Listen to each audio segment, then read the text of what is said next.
Prezados amigos do Núcleo Espírita Fraternidade e Amor, mais uma vez nos reunimos virtualmente para dar prosseguimento às atividades do nosso Centro Espírita.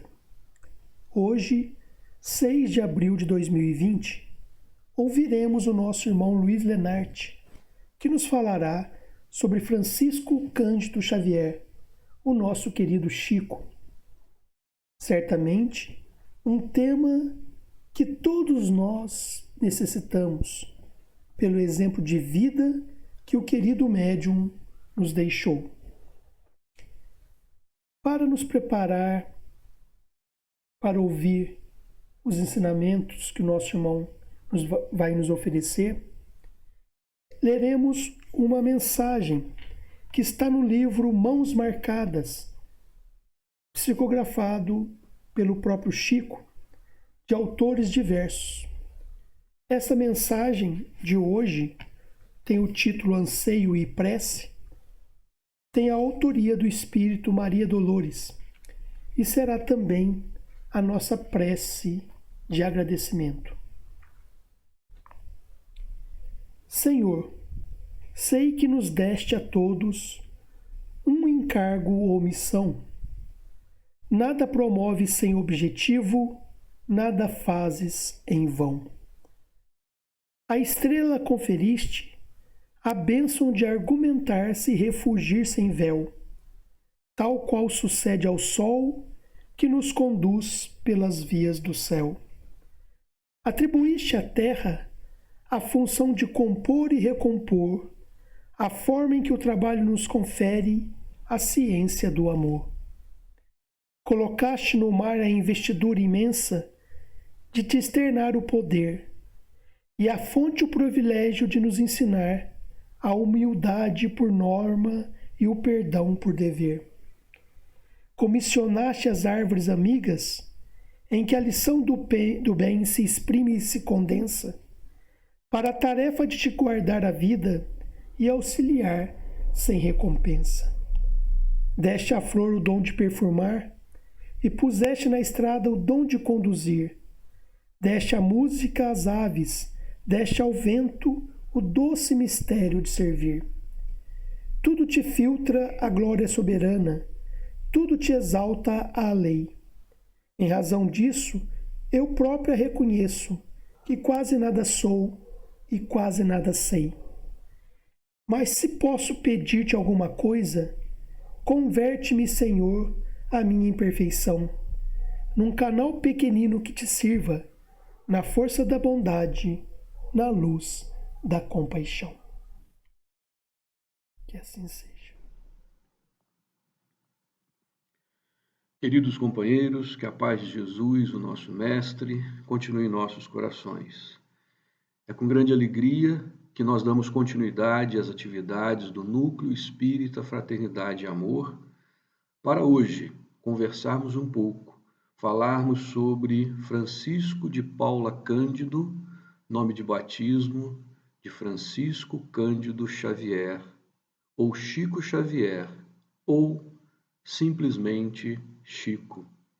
E a ideia desse bate-papo não é propriamente trazer uma biografia completa do nosso amigo, mas é de uma forma leve trazer algumas informações, alguns casos, alguns vídeos de pessoas falando sobre o Chico e também trazer a voz do Chico, a sua imagem em vídeo para todos nós. A ideia do título Chico, simplesmente Chico, é para mostrar uma das suas características, a simplicidade, a humildade, exemplo que ele deixou para todos nós. Aqueles que tiverem interesse e quiserem estudar um pouco mais a vida do Chico, existem algumas obras muito interessantes, muitas das quais eu me baseei para fazer esse estudo. Uma delas é o livro Lindos Casos de Chico Xavier, do Ramiro Gama, onde ele reúne 170 casos de Chico. Alguns contados pelo próprio Chico, alguns que ele, através de pesquisa, identificou né, com amigos, aqueles que conviveram com o Chico Xavier. Esse livro foi escrito, para vocês terem ideia, na década de 70.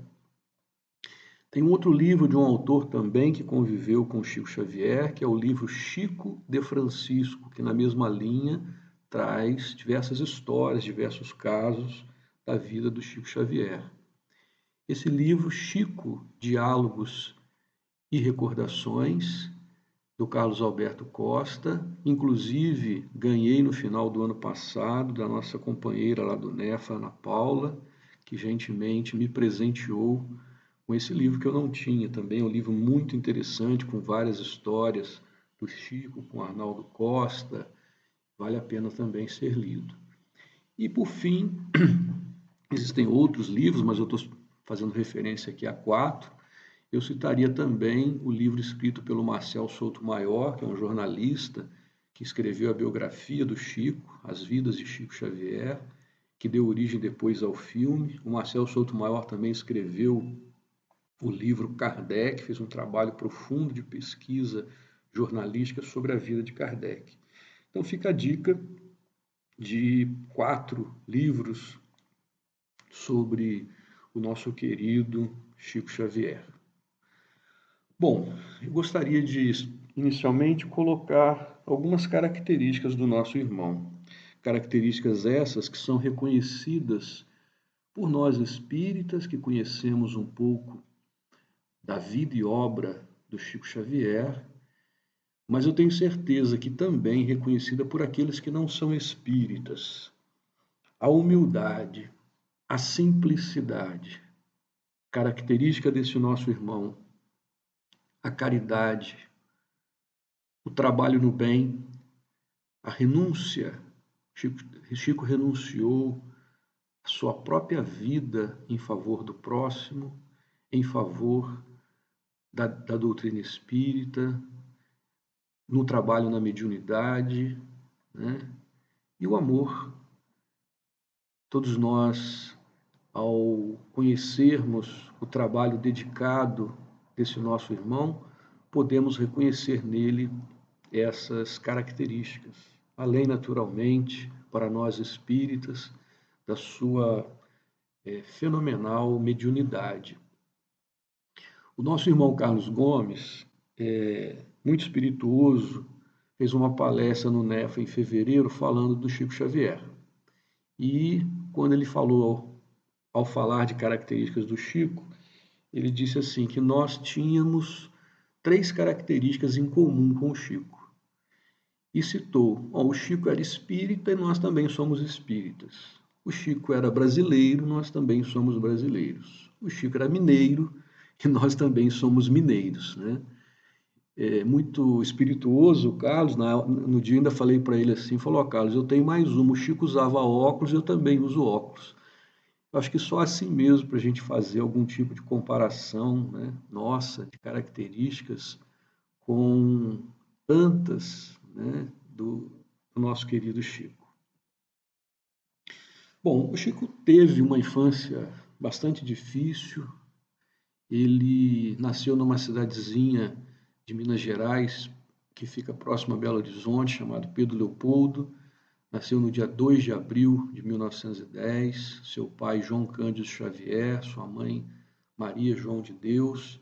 E ele ficou órfão de mãe aos 5 anos, né? Ele tinha mais 8 irmãos. Nós temos aqui nesse slide uma foto da casa onde o Chico morava. Uma casa muito simples, de família muito simples, passando sempre algumas dificuldades, mas que pioraram, né, após o falecimento de sua querida mãe aos 5 anos de idade. Então a sua mãe adoeceu, ela desencarnou quando ele tinha 5 anos, e ele vai morar então com uma madrinha, a senhora Rita de Cássia, mas o Chico apanhava muito, ele sofria muito, uma criança ainda, e às vezes era obrigado pela madrinha, para se ter uma ideia, a lamber feridas do primo, que era uma simpatia, de uma rezadeira. Mas com todo esse sofrimento, ele ainda criança, lembrou-se, certa vez, dos ensinamentos da mãe, da oração a Jesus, da oração do Pai Nosso que ele aprendera com a sua mãe. E ele então, muito triste, sofrendo, criança, ele sai, vai para próximo de uma bananeira e ele começa então a orar o Pai Nosso. E neste momento, ele vê do seu lado a sua mãe, o espírito de sua mãe, porque ela já tinha desencarnado. E ele se emociona, ele, na verdade, naquela pureza da criança, ele acha que ela está ali, não tem ideia de que está falando com o espírito da mãe, e a mãe, então, o aconselha, ele fala do sofrimento, e nós temos esse ensinamento maravilhoso, a mãe dizendo para o Chico, ainda criança, tenha paciência, meu filho, você precisa crescer mais forte para o trabalho, e quem não sofre não aprende a lutar. E com esse ensinamento da mãe, ele passa então a ter uma postura diferente diante de todo o sofrimento que ele passava naquele momento e a resistir com coragem, com fé, entendendo que aquilo seria, como a mãe disse, né, para ele aprender a crescer mais forte. E a partir daí, ele tem então, ele começa a desenvolver, na verdade, a sua mediunidade, a verificar que tem a sua mediunidade. Como criança, ele não tinha noção disso, não sabia disso, né? E aí nós vamos identificar 3 fases. Não é possível a gente falar do Chico sem falar do seu mentor espiritual, Emmanuel. Ele tem a primeira visão de Emmanuel aos 21 anos, em 1931. Né? E a mediunidade do Chico, ela pode ser dividida em 3 fases, de 5 aos 17 anos, quando ele começa a ter contato com o mundo espiritual, sem saber, né, exatamente o que acontecia, ele não tinha conhecimento do espiritismo, não conhecia a doutrina espírita. Aos 5 anos, vendo a sua mãe e depois outros espíritos que ele podia identificar e conversar. Então, durante todo esse período de 5 aos 17 anos, ele tem contato com o fenômeno mediúnico, mas sem ter um conhecimento e sem saber exatamente o que acontecia. A partir dos 17 anos, em função de um caso de obsessão de uma de suas irmãs, ele vai procurar ajuda a um amigo espírita chamado José Hermínio Perácio. E esse irmão convida o Chico e a irmã do Chico para as reuniões que eram realizadas em sua casa, onde a irmã ela é tratada, né, e fica livre do processo obsessório. Mas esse é o primeiro contato do Chico com a doutrina espírita. E a partir daí, do convite desse irmão, ainda com 17 anos, ele passa a receber as primeiras comunicações mediúnicas psicografadas. É relatado que, numa das primeiras reuniões, ele recebe cerca de 17 páginas que foram assim rapidamente escritas, né, psicografadas por ele e comunicando espíritos diversos. Então, dos 17 aos 21 anos, tem esta fase onde ele começa o seu trabalho mediúnico dentro da casa espírita, e aos 21, até a sua desencarnação, aos 92 anos, uma nova fase acompanhada do seu mentor espiritual, Emmanuel. Em 1931, nesse primeiro contato, quando Emmanuel se apresenta a Chico, dizendo a ele que ele tinha uma missão, e esta missão seria uma missão da mediunidade com Jesus, o Chico pergunta para ele, mas o que eu tenho que fazer para exercer bem essa missão? O Emmanuel diz que tinha 2 orientações importantes. A primeira delas, que ele trabalhasse, estudasse e se esforçasse no bem. A segunda delas, porque o Chico ainda duvidoso da sua capacidade, que seria possível, que ele conseguiria trabalhar dessa maneira, o Chico pergunta a Emmanuel se Emmanuel considerava que ele estava preparado para esta missão. E aí Emmanuel diz a ele, nesse primeiro encontro ainda, que sim, desde que ele seguisse os 3 pontos básicos para o serviço. E porque Emmanuel silenciara, Chico então perguntou: e qual é o primeiro, meu irmão? E Emmanuel disse: disciplina. E Chico perguntou: e o segundo? Emmanuel disse: disciplina. E o terceiro? Disciplina. Né? Essa história é bastante conhecida e são características que um médium, e na verdade todos nós devemos ter com as atividades, com as missões, com o trabalho que nós temos. Trabalhar, estudar e se esforçar no bem e ter disciplina com peso 3, segundo o nosso irmão Emmanuel. O primeiro livro publicado pelo Chico foi em 1932, pela Federação Espírita Brasileira, foi o Parnaso de Além Túmulo, uma coletânea de poemas de poetas diversos, cada um no seu estilo, poetas desencarnados, e que através da psicografia do Chico trouxeram as suas mensagens, os seus poemas. A primeira edição deste livro, publicado em 1932, contendo 60 poemas de 9 poetas brasileiros, 4 portugueses e um anônimo, e a sexta edição, contendo 259 poemas de 56 autores diferentes. A título de curiosidade, eu trouxe aqui em ordem cronológica as 10 primeiras obras publicadas pelo Chico. Então, a primeira foi o Parnaso de Além Túmulo, de Espíritos Diversos, de 1932. Depois, Cartas de uma Morta, Maria João de Deus, que foi a mãe do Chico e que depois enviou diversas mensagens para o Chico através da psicografia, e elas foram publicadas nesse livro, Cartas de uma Morta, de 1935. Palavras do Infinito, de Espíritos Diversos. Depois, a primeira obra do Espírito Humberto de Campos, que foi Crônicas de Além Túmulo, de 1937. A primeira obra de Emmanuel, que tem o título Emmanuel, de 1938.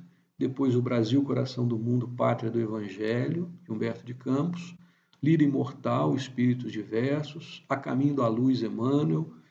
Novas Mensagens, Humberto de Campos. Há 2000 anos, Emmanuel. E aí nós temos uma relação de mais de 400 livros, a partir de 1932, que foram publicados pelo nosso querido irmão Chico Xavier. Aqueles que tiverem interesse e curiosidade, se pesquisarem na internet, vão encontrar todas essas obras listadas em ordem cronológica. Basta procurar no Google e vai encontrar, coloque lá obras de Chico Xavier em ordem cronológica e vai encontrar essa relação contendo todas essas obras. Eu gostaria de destacar aqui também a série André Luiz. Aliás, no NEFA nós temos às terças-feiras, às 19 horas, um estudo sobre a série André Luiz, coordenada pelo nosso irmão Edmilson, e que continua também em funcionamento o grupo de estudos. Aqui a relação dos livros, chamada série André Luiz, Nosso Lar, Os Mensageiros, Missionários da Luz, Obreiros da Vida Eterna e assim por diante. Eu destaquei ali o livro Sexo e Destino, que é o livro que começou a ser estudado agora, recentemente, nesse grupo de estudos da terça-feira do Edmilson.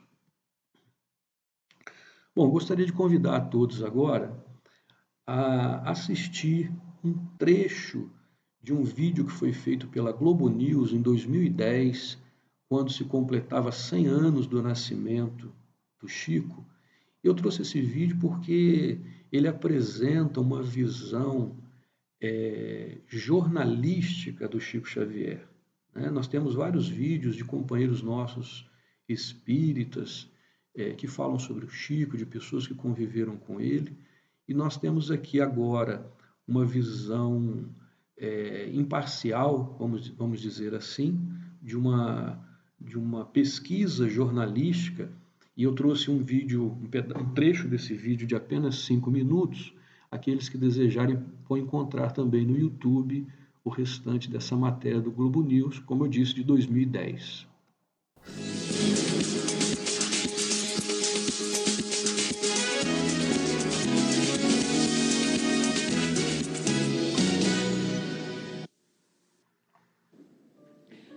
Há 100 anos nascia na pequena cidade mineira de Pedro Leopoldo o médium mais famoso do Brasil, Chico Xavier.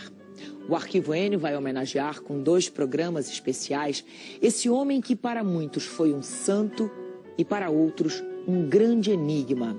O homem que psicografou centenas de livros e mensagens, que foi indicado para o Prêmio Nobel da Paz e que deixou um grande legado de caridade e amor ao próximo. No programa de hoje vamos falar sobre o desafio dos jornalistas que tentaram decifrar o enigma Chico Xavier.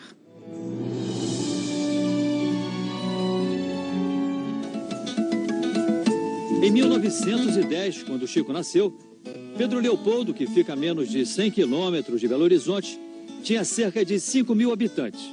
Uma cidadezinha tranquila e bem interiorana, que de repente se tornou conhecida pela fama inesperada do médium Chico Xavier. Como é que eu vejo o Chico, resumindo bem rápido a trajetória dele?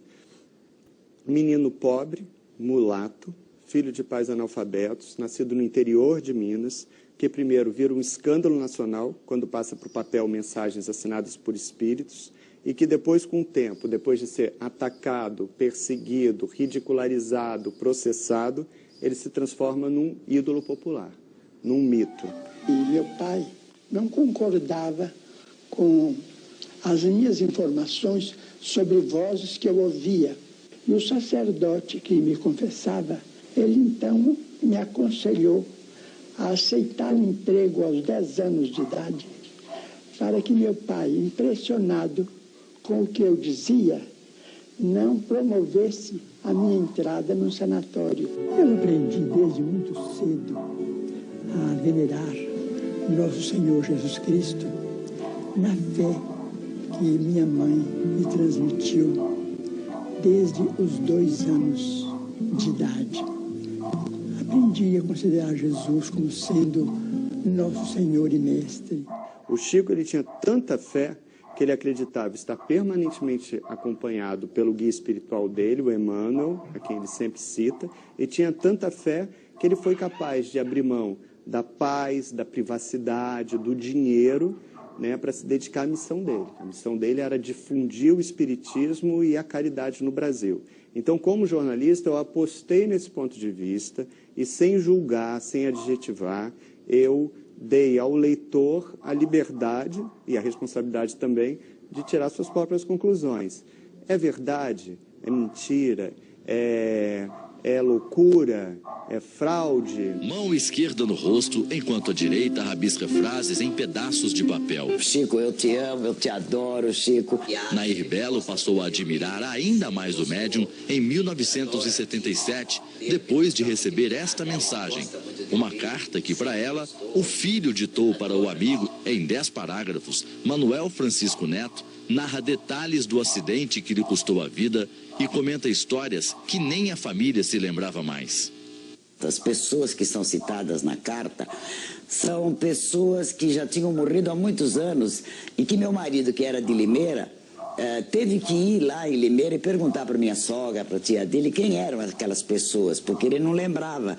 E elas confirmaram. Bom, eu decidi escrever a biografia por interesse jornalístico, na verdade. Eu fiz uma reportagem, isso há 15 anos, sobre uma peça espírita chamada Além da Vida, que era um fenômeno de bilheteria. Mais de 2 milhões de pessoas tinham assistido o espetáculo. E quando eu estudei para fazer essa matéria, eu vi que o centro desse universo era Chico Xavier e vi também que não existia nenhuma biografia jornalística de Chico Xavier. E quem era Chico Xavier? Um homem que tinha escrito mais de 400 livros, vendido mais de 20 milhões de exemplares e doado toda a renda dos direitos autorais a instituições beneficentes. Porque ele dizia, os livros não me pertencem, eu não escrevi nada, eles, os espíritos, escreveram. Todos esses livros psicografados compõe hoje uma respeitável obra literária que já vendeu mais de 25 milhões de exemplares. Nosso Lar, por exemplo, que descreve como é a vida em outra dimensão, foi editado em vários idiomas. Só no Brasil, a tiragem de Nosso Lar já ultrapassou a marca de 1 milhão de livros vendidos. Francisco Cândido Xavier, segundo os espíritas, é o autor mais lido em toda a América Latina. O pesquisador baiano Clóvis Nunes, que se dedica ao estudo dos fenômenos paranormais, é um profundo conhecedor das obras psicografadas por Chico Xavier. Ele produziu uma média de 6 livros por ano, e são livros que têm uma multiversidade de assuntos. Ele produziu romances, contos, ensaios, apólogos, crônicas, poesias, das mais generalizados estilos. Então, o que ocorre é que uma mente não poderia ter essa grande criação de multiversidade de conteúdo. Daqui a pouco, o fenômeno da psicografia. Voltamos já.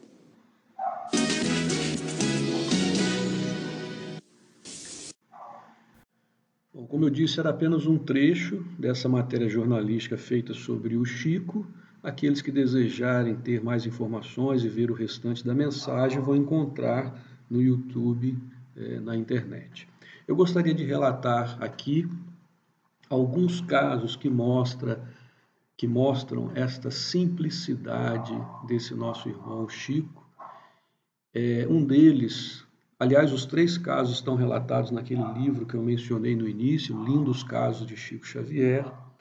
E o Chico, certa vez, ganhou de um confrade um relógio de pulso. O Chico não queria, mas o confrade insistiu muito, e ele então passou a usar esse relógio de pulso, surpreso e admirado com a pontualidade do relógio, usou durante alguns dias. Certa vez, o Chico passa na rua, próximo da casa de Dona Glória, a quem ele tinha atendido e tinha dado um passe. Ela estava doente, Dr. Bezerra de Menezes havia receitado alguns remédios, uma receita homeopática, e o Chico passou para ver como é que ela estava, se ela tinha melhorado, se ela tinha tomado os remédios, e perguntou então a Dona Glória, como é que ela estava, se ela estava tomando os remédios, e perguntou então a Dona Glória, como é que está, a senhora está melhor, tomou pontualmente os remédios? E a Dona Glória então disse, Chico, eu estou melhor sim, estou um pouco melhor, mas não tenho tomado os remédios com pontualidade, porque como você sabe, sou pobre, ainda não pude comprar um relógio. E o Chico, na mesma hora, diz então, por isso não, e aí tirou o relógio do pulso que ganhara de presente, e disse para ela, então, fique com essa lembrança, minha irmã, assim você vai poder tomar os seus remédios com pontualidade, se despede da querida irmã. A gente vê esse desprendimento, do Chico, nenhuma ganância, nenhum egoísmo, entendendo a dificuldade dessa irmã e dando alguma coisa de material. Existe um outro exemplo semelhante a esse, quando em 1971, em frente da sua casa, parou um caminhão. Esse caminhão descarregou um Fusca novinho, e o Chico observando aquilo. Aí o caminhoneiro, que estava fazendo aquele transporte, vendo que ele estava ali, pergunta, o senhor que é o senhor Chico Xavier? Falei, não, sou eu mesmo. Falei, olha, está aqui o documento do carro, isso aqui foi um empresário de São Paulo que pediu que entregasse o senhor como uma doação, e ele não quer ser identificado, eu não sei quem é, não adianta o senhor me perguntar, está aqui, entregou as chaves do carro para o Chico, os documentos, e foi embora. O Chico ficou ali, olhando para aquele carro, balançando a cabeça, como se não estivesse entendendo nada. Ele entrou, fez as suas orações, e daqui a pouco chega a pessoa, um comerciante, que entregava para ele legumes, macarrão, ingredientes para a sopa que ele costumava fornecer às pessoas carentes, a sopa fraterna. E o homem chegou, olhou aquele Fusca em frente à casa do Chico, falou, nossa, Chico, mas que carro bonito, que cor bonita, e começou a elogiar muito o carro. O que o Chico fez? fez um negócio com ele que até Jesus faria, né? O Chico propôs a ele o seguinte: meu irmão, você gostou desse carro? Então vamos fazer o seguinte, você quer levar? Pode levar esse carro, leva e você vai me pagar em ingredientes. Ao longo do tempo, você vai me mandando o macarrão, vai me mandando os legumes, vai me mandando os ingredientes para a minha sopa. Trocar um Fusca, né, um bem material que é transitório, que a ferrugem come, que se desgasta, pela caridade, pelo amor ao próximo. Uma outra passagem também bastante curiosa, quando o Chico demonstra a sua humildade, a sua simplicidade, aconteceu em Belo Horizonte. Havia um homem chamado Aloísio que começou a ler as obras de Chico Xavier e leu várias e ficou encantado, né, com toda a sua obra. E tinha muita vontade de conhecer o Chico. E naquela época, diferentemente de hoje, nós não tínhamos os recursos da comunicação, ele não conhecia, não sabia como é que era a fisionomia do Chico. Aloísio trabalhava numa livraria e, certa vez, o Chico entra nessa livraria. Outras pessoas que estavam ali o reconheceram, mas o Aloísio não conhecia, nunca tinha visto uma foto do Chico, nunca, né, tinha visto o Chico pessoalmente. E as pessoas reconheceram, abraçaram o Chico e apresentaram a Aloísio. Falou: olha, Aloísio, você não queria tanto conhecer o Chico Xavier? Aqui está o Chico Xavier. E aí o Aloísio olhou assim para o Chico, né, com aquela forma simples de se vestir, aquele homem simples, né? E ele não acreditou que pudesse ser o Chico. Ele fazia uma imagem diferente do Chico Xavier. E vendo toda aquela simplicidade, eles se vestiam de forma bastante humilde, né? Ele fala assim: quem dera que você fosse o Chico Xavier. Ele não acreditou. E aí, possivelmente, qualquer um de nós iria dizer: não, eu sou o Chico sim, iria tirar a sua carteira de identidade, mostrar para o Aloísio: olha aqui, olha, eu sou o Chico, né? Mas o que o Chico fez? Falou assim: meu irmão, realmente, quem dera que eu fosse o Chico. Ele próprio respondeu. O Chico era uma pessoa, inclusive, bastante bem-humorada, além da sua simplicidade, e naquele momento em que ele poderia até se apresentar e reforçar que era o Chico Xavier, ele: não, realmente, quem dera que eu fosse o Chico. Fica aí também mais uma lição grandiosa, né, na simplicidade desse nosso irmão. Nós falamos do humor do Chico. Eu queria trazer aqui um caso que muita gente com certeza já conhece, já ouviu, já assistiu esse vídeo, eu já vi várias vezes, né? Foi um vídeo feito, uma reportagem feita pela TV Tupi em 1971. Vocês vão verificar que a imagem está em preto e branco, a qualidade não é muito boa, mas o caso que ele conta é sensacional. Eu já assisti algumas vezes e não me canso de assistir, já assisti na preparação dessa palestra, a gente dá risada, a gente sorri, e nós estamos precisando sorrir um pouco. Então, vamos ouvir esse caso contado pelo próprio Chico sobre uma passagem que ele teve, né, numa viagem de avião.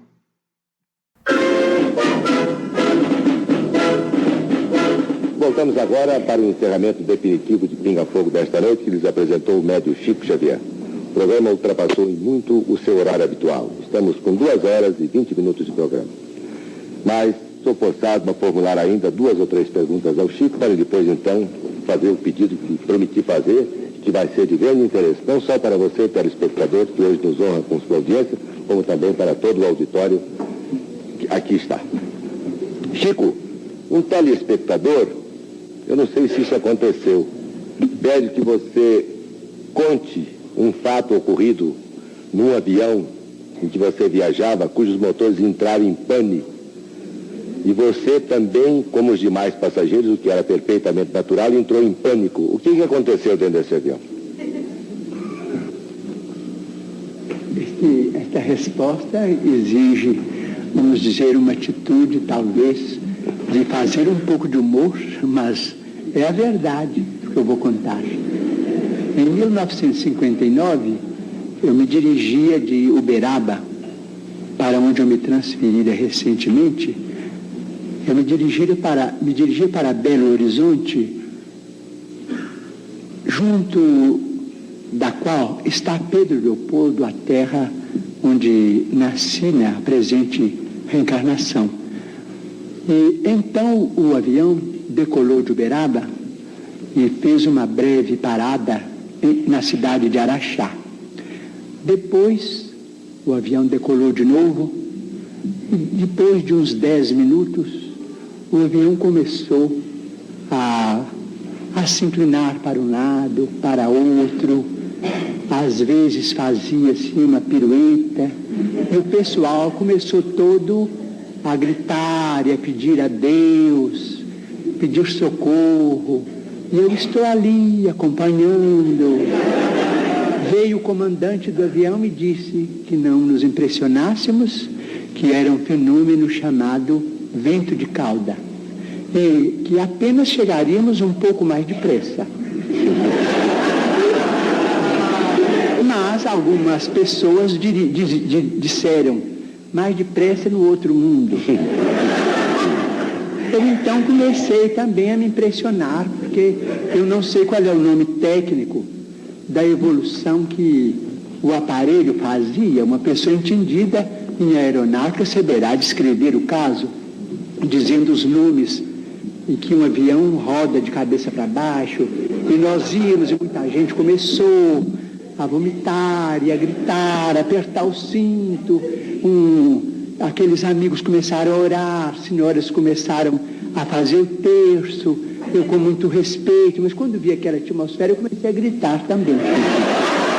Eu falei assim, bem, todo mundo está gritando, eu também vou gritar, porque isso é a hora da morte. Então comecei a gritar, valei-me, meu Deus. Comecei a pedir socorro, a misericórdia de Deus, mas com fé, com escândalo, né? Mas com fé. Então nisso, peço até permissão para dizer que alguém disse assim a um sacerdote católico que estava não muito longe de mim. Alguém disse assim, o Chico Xavier está ali, ele é médium e é espírita. E esse sacerdote, com muita bondade, disse, não, mas eu sei que o Chico tem pedido orações em muitos documentos, e o Chico está orando conosco no texto. Eu disse, assim, graças a Deus, Padre, eu também estou orando. Mas comecei a gritar, valei-me, meu Deus. Então aí entra o espírito de Emmanuel. Parece que é uma coisa... Entrou no avião?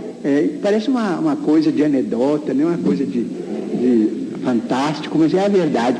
Ele entrou no avião. Mas você viu o espírito entrar? Então passou no meio do pessoal, e o pessoal não via, como a maioria dos nossos amigos, naturalmente, não está vendo a presença dele aqui. Então ele me disse assim, por que é que você está gritando?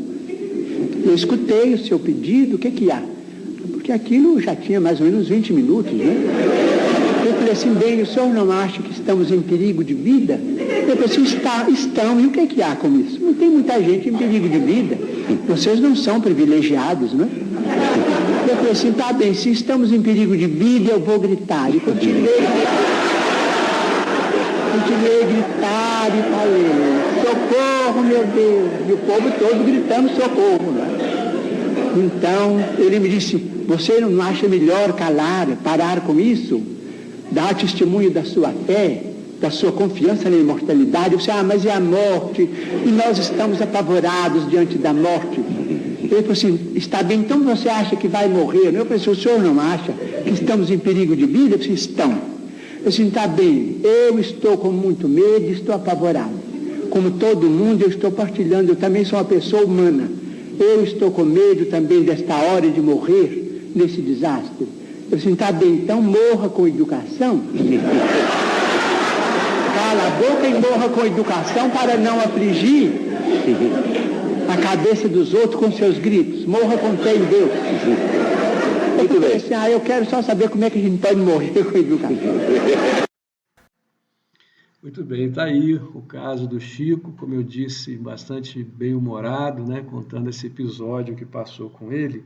E eu coloquei não apenas como um caso engraçado, curioso, para a gente se divertir e rir um pouco, mas também para aproveitar essa mensagem de Emmanuel a ele, quando no momento de pânico, no momento de desespero, né, Emmanuel recomenda que ele tivesse educação naquele momento, ele achando que estava no momento da morte, dizendo que ele morresse com educação, né, o que é muito curioso, muito interessante.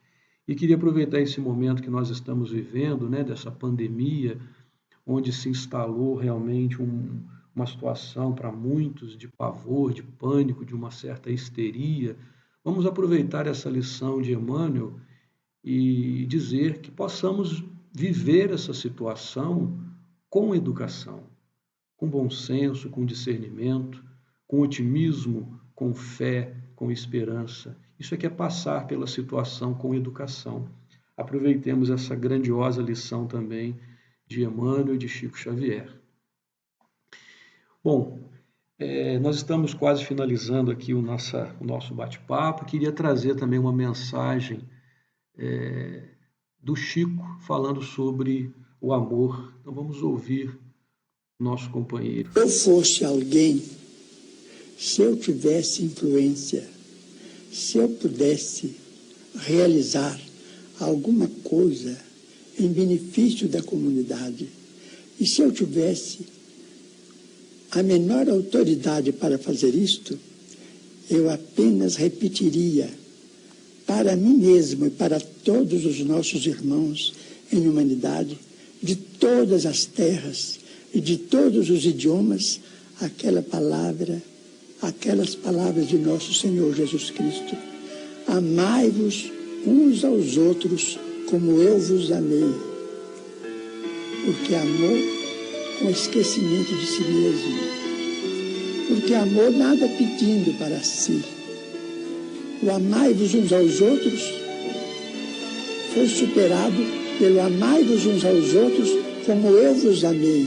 Amar alguém ou alguma causa sem pedir nada, sem esperar o pagamento nem mesmo da compreensão da inteligência do próximo, então trabalhar por uma humanidade mais feliz, por um mundo melhor, pela extinção das guerras e pelo incentivo do progresso em bases morais convenientes para que nós todos estejamos no melhor lugar possível que possamos ocupar no campo da vida humana, servindo ao Pai, ao Criador, a nosso Senhor Jesus Cristo e a todos os princípios cristãos, ou mesmo aos princípios mais nobres de outras religiões, para que, com o respeito mútuo, possamos vencer todas as barreiras e amar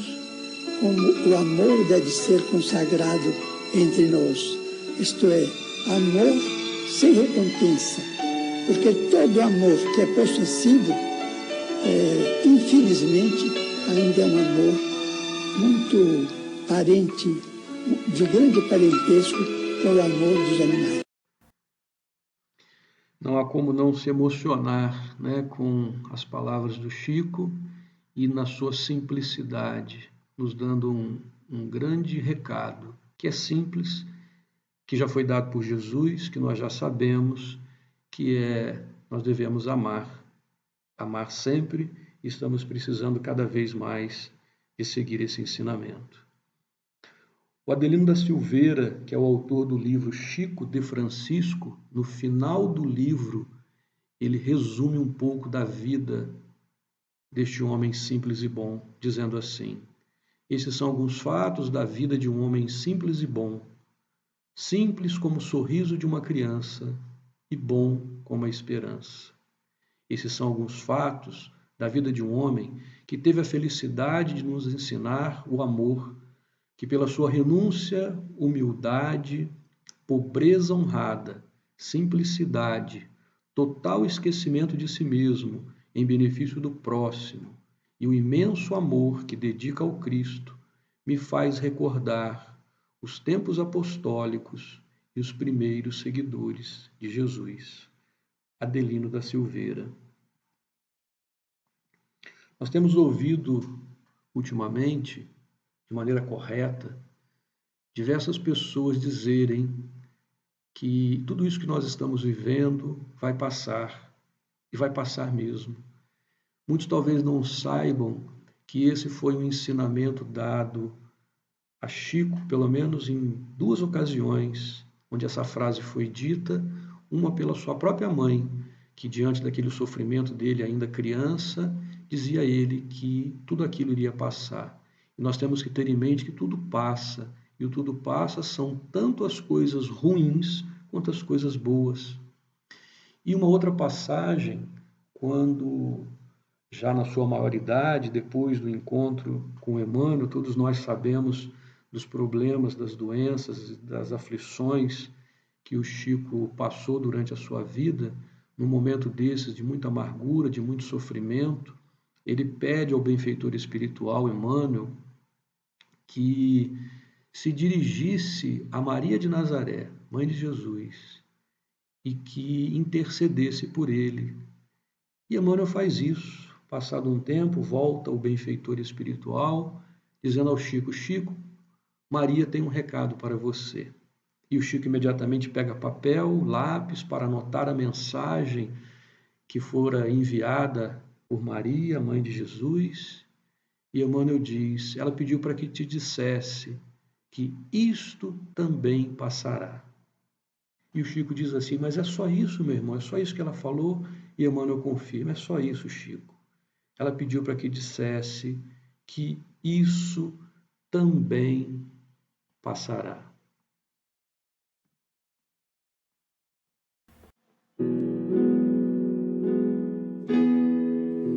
Todas as coisas na terra passam. Os dias de dificuldades passarão. Passarão também os dias de amargura, solidão, as dores e as lágrimas passarão. As frustrações que um dia nos fez chorar passarão. As saudades do ser querido que está longe passará. Dias de tristeza, dias de felicidade, são lições necessárias que na terra passam, deixando no espírito imortal as experiências acumuladas. Se hoje para nós é um desses dias repletos de amargura, paremos um instante, elevemos o pensamento ao alto e busquemos a voz suave da manhã amorosa nos dizer carinhosamente: isso também passará. E guardemos a certeza, pelas próprias dificuldades já superadas, que não há mal que dure para sempre. O planeta Terra é semelhante à enorme embarcação. Às vezes parece que vai sossobrar diante das turbulências de gigantescas ondas. Mas isto também passará, porque Jesus está no leme desta nau. Segue com o olhar sereno de quem guarda a certeza de que a agitação faz parte do roteiro evolutivo da humanidade, que um dia também passará. Ele sabe, a Terra chegará a porto seguro, porque esta é a sua destinação. Assim, façamos a nossa parte o melhor que pudermos, sem esmorecimento, e confiemos em Deus, aproveitando cada segundo, cada minuto, que por certo também passará. Tudo passa, exceto Deus. Deus é o suficiente.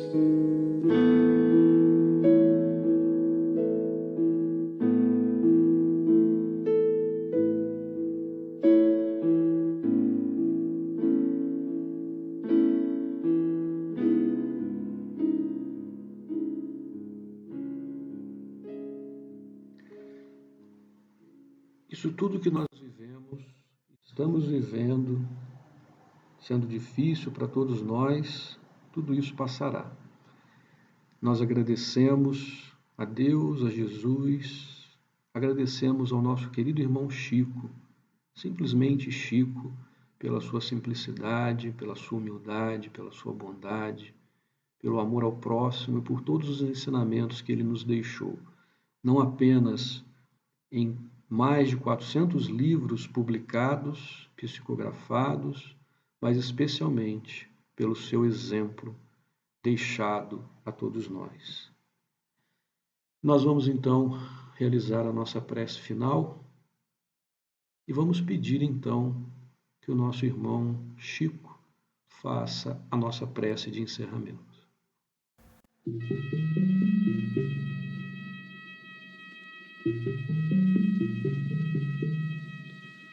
Senhor, ensina-nos a trilhar a luminosa estrada do auxílio. Dá-nos força para destruir a pesada fortaleza de nossos próprios erros. Coragem para abrir o caminho da libertação de nós mesmos e recurso para desobstruir o coração em favor de nossos semelhantes, entregando-lhes, enfim, os tesouros de amor que nos confiaste.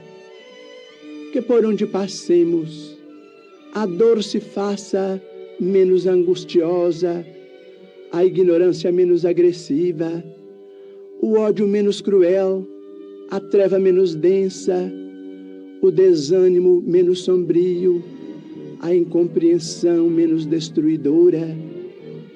Se não possuímos ainda bens positivos com que possamos enriquecer a jornada terrestre, ajuda-nos a diminuir os males que nos rodeiam, que em Teu nome distribuamos fraternidade e renovação, usando com alegria os dons sublimes e invisíveis do silêncio, da compreensão e da renúncia.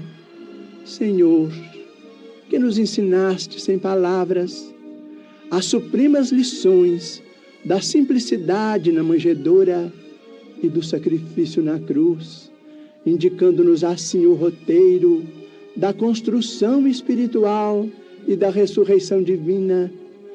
Orienta-nos o passo incerto e ampara-nos os propósitos santificantes, para que a Tua vontade, misericordiosa e justa, se faça em nós, por nós e para nós, hoje e sempre, onde estivermos, assim seja.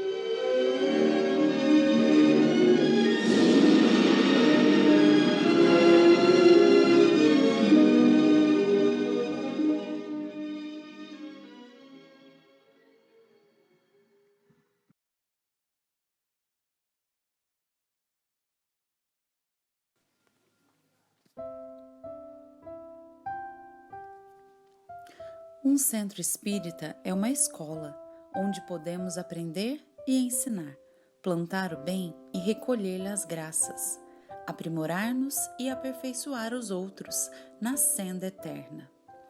O Núcleo Espírita Fraternidade e Amor foi fundado em 1994 com o objetivo de acolher e evangelizar os irmãos de ambos os planos. Passou por 3 locais diferentes, até se instalar na Avenida José Santana Rodrigues, no bairro São Vicente, onde se mantém até hoje. Com uma história cheia de voluntários e muita boa vontade, hoje tem disponível atividades em quase todos os dias da semana. Na segunda-feira, às 20 horas, acontece uma palestra pública, voltada aos mais diversos temas do Espiritismo e do Evangelho de Jesus. Na terça-feira, às 19 horas, um grupo faz estudo das obras de André Luiz, psicografadas por Francisco Cândido Xavier. Na quarta-feira, às 19h30, temos a Reforma Íntima, um dia de conversas e trocas, voltadas à transformação moral de cada um, onde nós vamos aos poucos modificando hábitos prejudiciais e plantando bons sentimentos. Na quinta-feira, às 19 horas, ocorre o estudo das obras básicas da doutrina espírita. No sábado, às 15 horas, são realizados 2 eventos simultâneos. A aula da Escola Espírita de Evangelização Infantil Irmão Luiz Cláudio de Oliveira para crianças de 3 a 14 anos e uma palestra do Evangelho para os pais e frequentadores da casa. Ainda no sábado, às 16 horas e 45 minutos, começa o estudo da Mocidade Fonte Viva, composta por jovens a partir de 15 anos que estudam e debatem sobre a doutrina e o Evangelho de Jesus.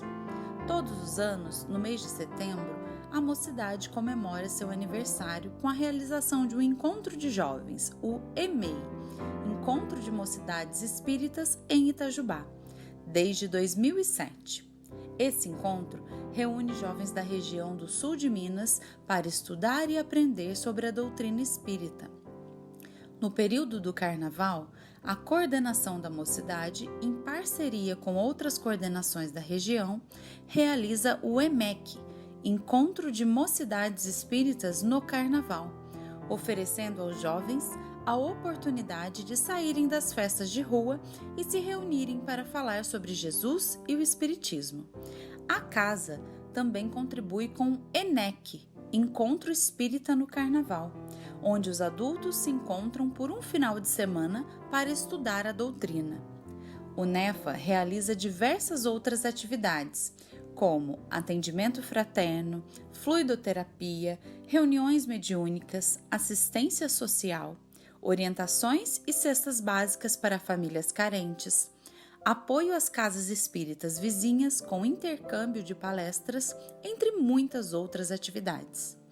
Somos um núcleo de estudo, de fraternidade, de oração e de trabalho, sempre prontos a receber, acolher e evangelizar a todos que procurem o nosso auxílio. Já nos disse Jesus, porque onde estiverem 2 ou 3 reunidos em meu nome, ali estou no meio deles.